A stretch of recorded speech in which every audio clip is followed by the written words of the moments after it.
ఎప్పటికప్పుడు తాజా వార్తలను అందిస్తున్న టీవీ1 తెలుగు న్యూస్ కు స్వాగతం.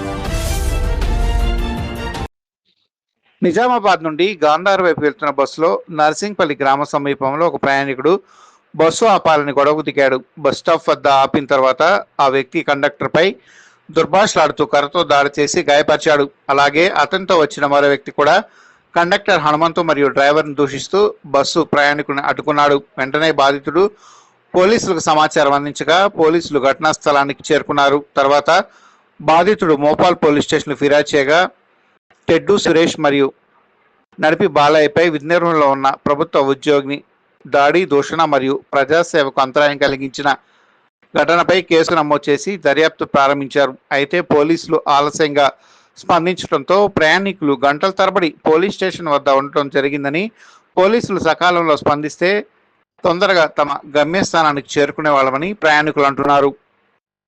నిజామాబాద్ నుంచి గాంధారి వెళ్తున్నా సార్ బస్సు. నర్సింగ్పల్లిలో ఒక స్టాప్ కన్నా ముందు ఒక ప్యాసింజర్ కండక్టర్కి ముందు ఆపమంటే 4 అడుగులు ముందు ఆగుతుంది బాబు అని చెప్పింది సార్. అయినా నువ్వు నేనని గొడవపడి పైకి వచ్చి మీదికి వచ్చి గల్లబట్టి కొట్టింది సార్. మళ్ళీ కింది దిగి చింతకట్టె తీసుకొని మా కండక్టర్కి నెత్తి మీద, చేతుల పైన, కాళ్ళ మీద గాయాలు వచ్చినట్టు, నెత్తులు వచ్చినట్టు కొట్టింది సార్. దయచేసి మీరందరూ మాకు సహకరించగలరని మా యొక్క కోరిక.